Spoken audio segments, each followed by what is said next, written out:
Hi.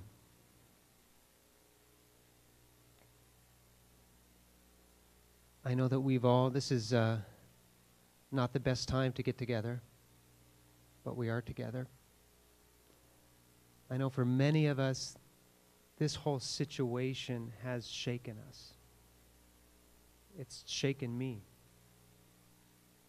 It's shaken this town. There's a verse I found that I thought was pretty cool. It's in Isaiah in the Bible.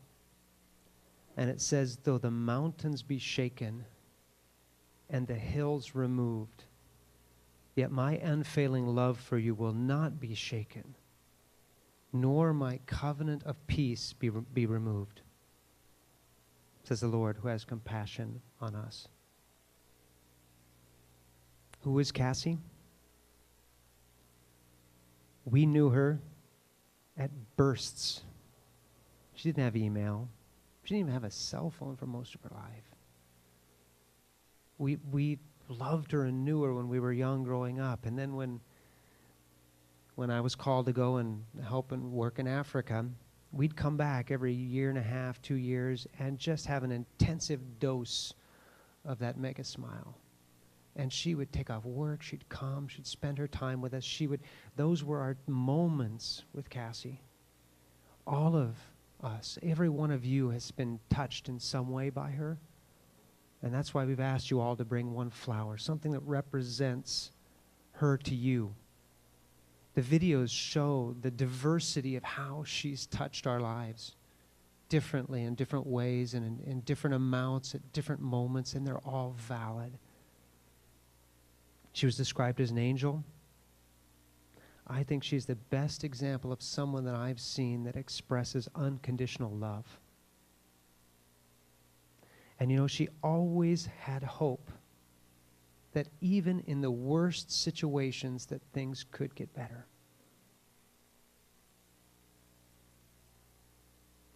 There was nothing, no problems, no pain, no personal suffering that could hinder her from loving other people.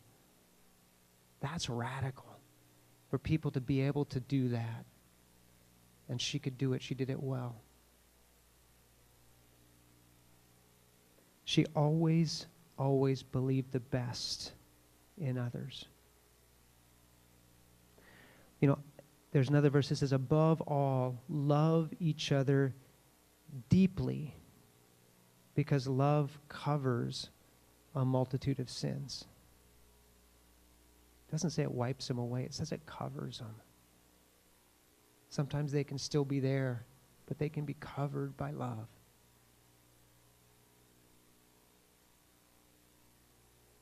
I think Cassie got this. One thing that I realized about Cassie is that there's another verse in the Bible. I believe in God. I believe in spirituality. I believe we will see Cassie again. Everyone has their own beliefs, but that's what I believe. And I want to talk to you about what I believe. I believe that God has a plan for each one of us. I believe that we live in a fallen world and horrible things happen, yes. But I believe in the verse that Jesus said he came to give us life and life in abundance. No matter how long that life is or how short, God wants life and life in abundance.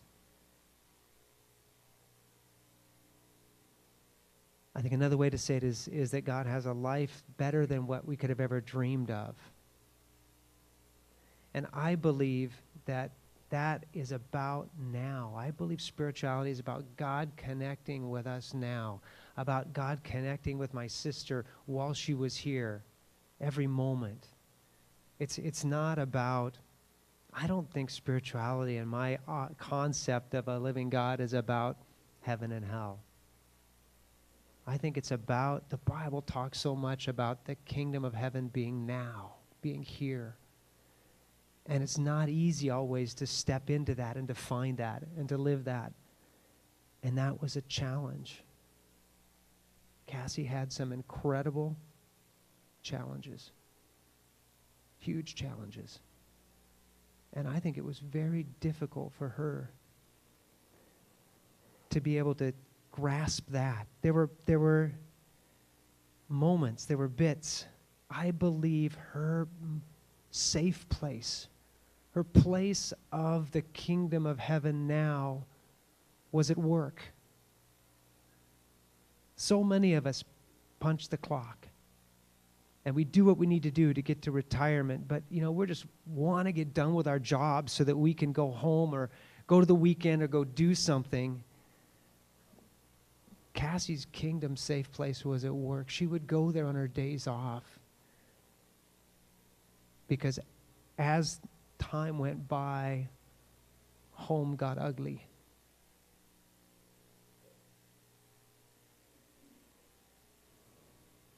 And home changed.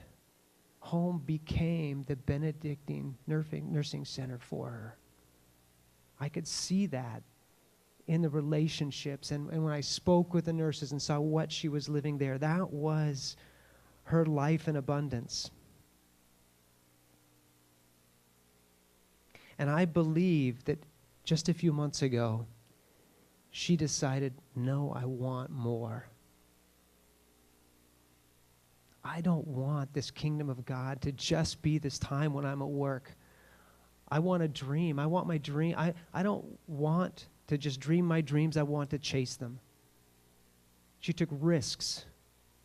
And she stepped out so that she could taste that life in abundance in every aspect of her life. And she was making the changes that she needed to do to make that happen.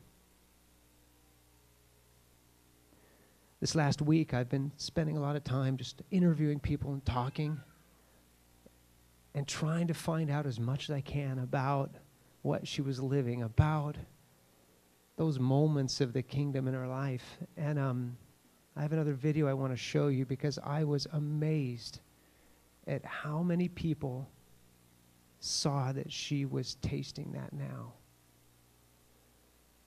Go ahead and roll that one. I've got another short one just to show you about. So Cassie called me about 3 days before this tragic Saturday. Oh, it's Cassie! Oh, it's Cassie! And I like rushed to her and she puts the speaker on. She said, Sam, on the phone. And I knew immediately that something was different in her voice. I'm here with one of Cassie's neighbors. Cassie really changed the last couple of weeks and actually last month or so. She was waving as we drove by, going up to our house, saw her out in the yard, running with the dog, just had it's a new attitude for life. When she came to me just before all this happened, she said that she was ready to change her life, that she wanted to. These last few weeks, we have enjoyed watching her blossom. The first thing she told me was, I'm free and I want to come. Really sad to see that she had to go so quick after finding that new life. Oh my gosh, her whole world changed. She had an aura about her. Became more lively, more vibrant. She had dreams and plans. We were so excited and I put the speaker on and I called Zoe and I told her, come, this is Auntie Cassie and she's coming. She was always kind of colorful, but she became much more vibrant. Oh, she was a different, completely another person. Before she was, always like nervous, rushing, different. And the last month, she was so happy, different, new person, free. Like, you just can hear it in her voice, that something changed. She glowed and she parked in front of my house and she didn't care, and she had Buddy and she was free and she wasn't scared. Zoe came running and we were just laughing and screaming and dancing and we were rejoicing because we knew that she was embracing a new life. And I said, Cassie, you are going to, and I got in her face. I said, you are going to, no more of this. All the weight that she was carrying was like, off of her. And I mean, it's gonna be wonderful. She was ready to write a new chapter of freedom and joy and peace. And she goes, I'm ready. I'm ready for that.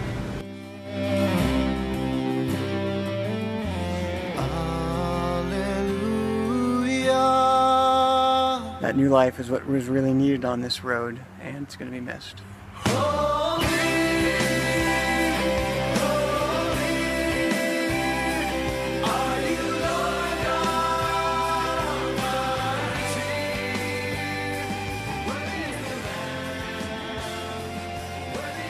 No, it's not fair.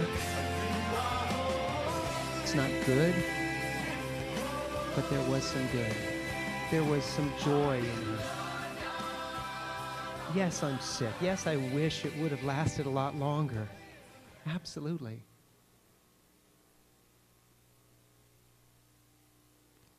It's funny because the Bible describes this life in abundance as a supply beyond immediate possible use.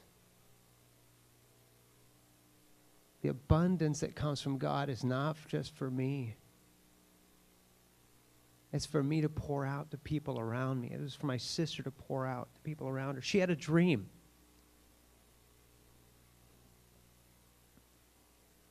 She had a dream to share that abundance even farther. Now, I know she was doing fantastic things at the Benedictine Center, and she would always talk about how wonderful it was and how she could love these elderly people, how many people she sat by their side on their deathbed and held their hand and loved them. And I was a bit selfish because I knew the love she had, and I was thinking that would be really useful on my hospital ships. And I'd been trying to get her to come away for a long time, even if it's just for short term, even if it's just for a month. And we didn't know how bad things were getting. Or I probably would have flown over here and drug her to the ship. I would have.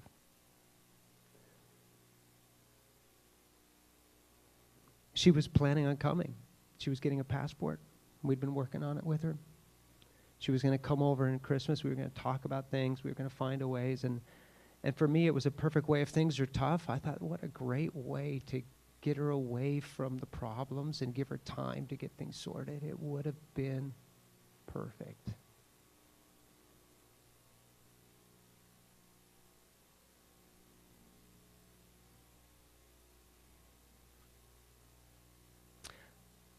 This last couple of weeks was a stepping stone.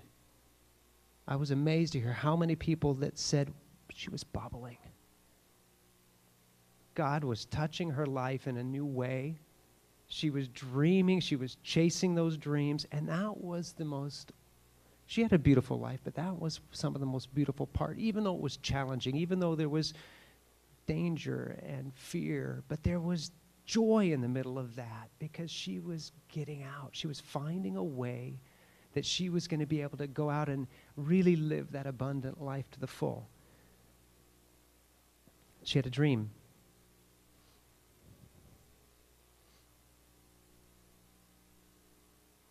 Yeah. You know, I'm convinced that heaven's for real and that I will see her again. I'm convinced that she's there with my mom. I am. Now that's a small consolation, but it is a consolation. I don't know how. To be honest, I couldn't stand up here and talk to you if I didn't believe that. I'd be more of a mess than I am.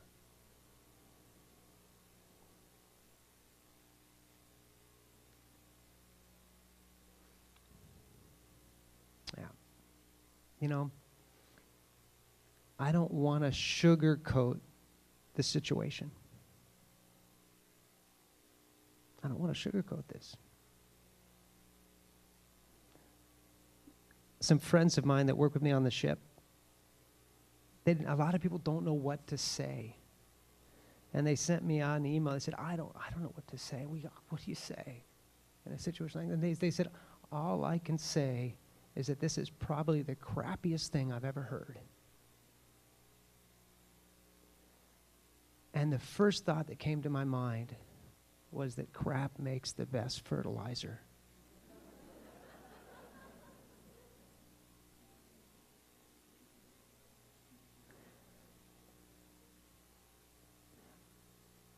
I'm not going to let this lay to rest. I want to see my sister's dream fulfilled in others. I want her voice to speak on. I want her memory to live on. My wife and I have decided to start a foundation to help nurses that want to go and do what she did, to come and have healthy work environments on our hospital ships. So we're setting that up because I want this to live on for decades. I want hundreds of nurses to be able to go and live that dream.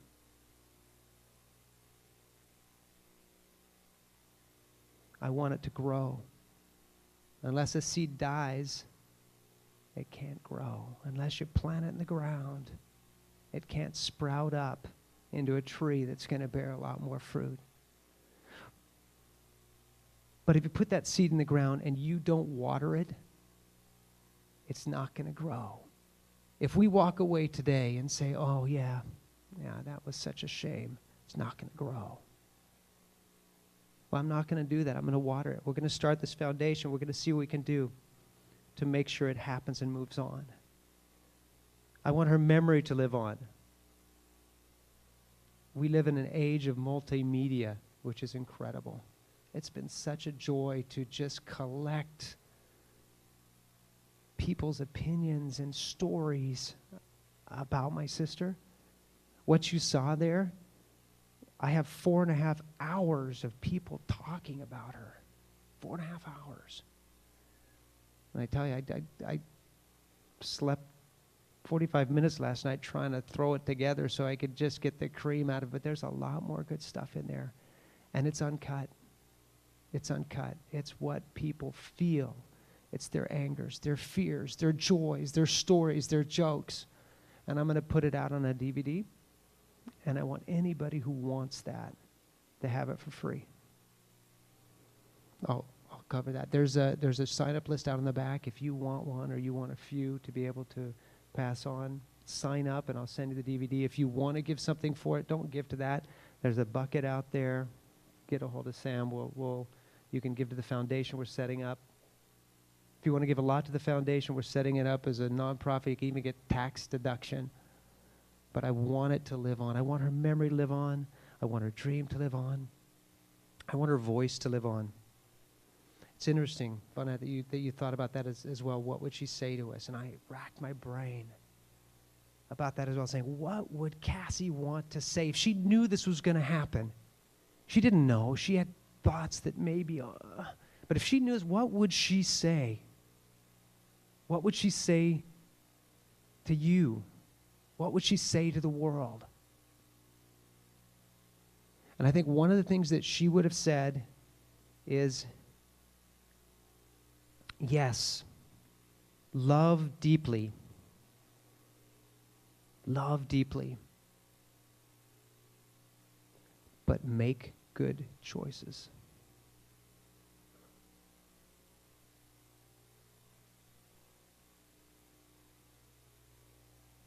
Set your boundaries.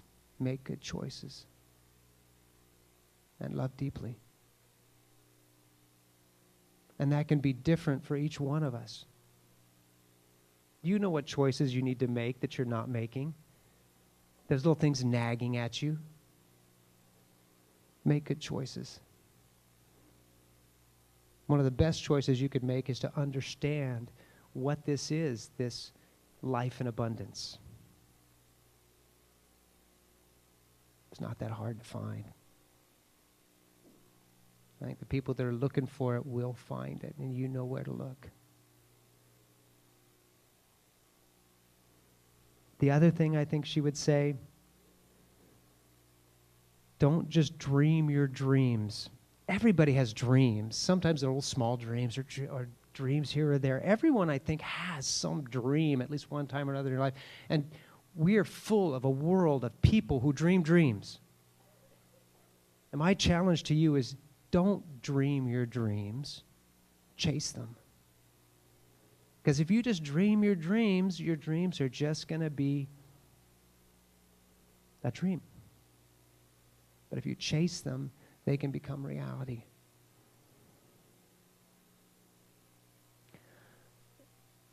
One thing more than anything else that I'm convinced of, and I know that Cassie was convinced of, is that absolutely nothing can ever separate us from God's love. Neither life nor death. Good days, bad days. Nothing can separate us from God's love. Not angels, not demons, not the fears of today or the worries of tomorrow can separate you from God's love. Not even the powers and the wickedness of hell can separate us from God's love.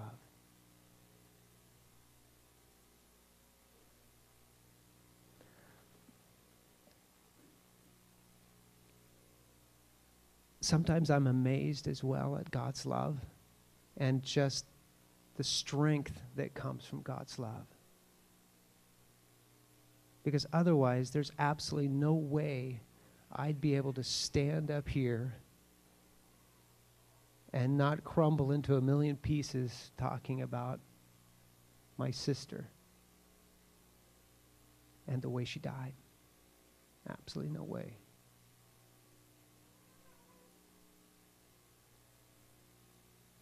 I mean, I got the news when I was on our way back from our hospital ship. Got the call Sunday morning. I was with my son. He was with me. We were going to sail to Africa. And that was the toughest call I've had in my entire life. And you know it's bad when you pick up the phone and your wife can't say a word, and I hear my daughter wailing in the background.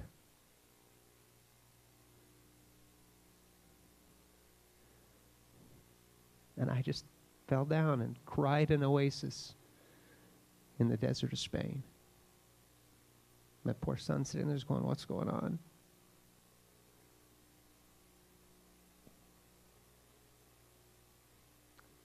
But God's love covers all of that and allows us to be able to look at the crap and see that things can grow. To realize that we can make a difference. Her memory can live on. Her dreams can live on. Now, I want to do something special. We've asked you all to bring one flower. This is coming to the end of this part of this celebration of Cassie's life. Afterwards, we've got a lot of food. I don't want it to end here. I want us to be able to stay, to talk, to eat, to share together, to cry together. This place is going to be left open. You can come in here if you need some time alone. There's going to be some pictures of Cassie up there. But before we do that, what we're going to do is we're going to take a time to be able to make our expression of Cassie and who she was to us. Each of you has an expression of who Cassie was to you, and I ask you to bring a flower that represents that. But Cassie not only touched us individually, she touched our world. And what I want to do is, this is a part, we've started to decorate the world that she had given to us. And so we're going to put some music on, and I'm going to start with immediate family. Start with Wally and Marvel. And then the front row, here the family. And feel free to come up and help us decorate the cross.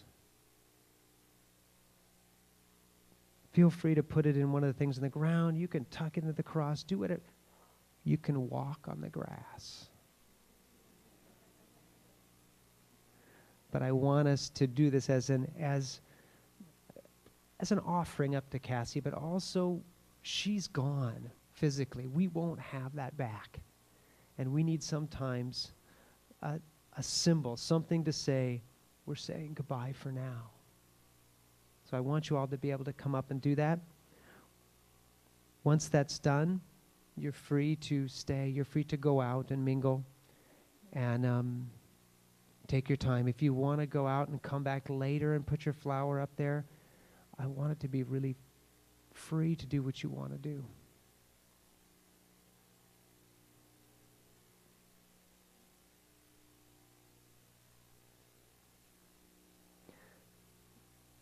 I mean, it's always, you're in a church, so you're feeling like, okay, you should pray at the end. Or, you know, what do you do in a situation like this?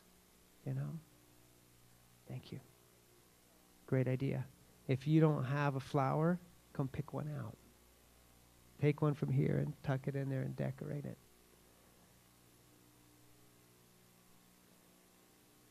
Yeah, I'll pray. Yeah.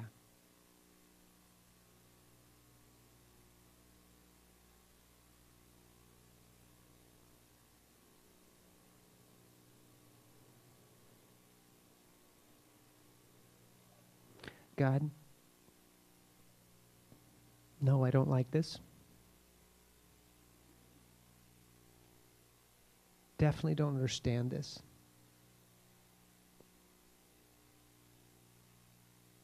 But I still believe you are God.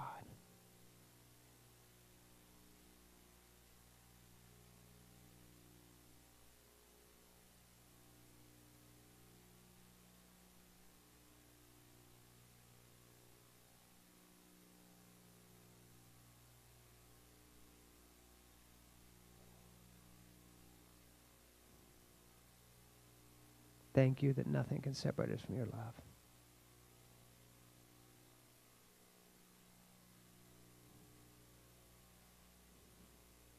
Amen.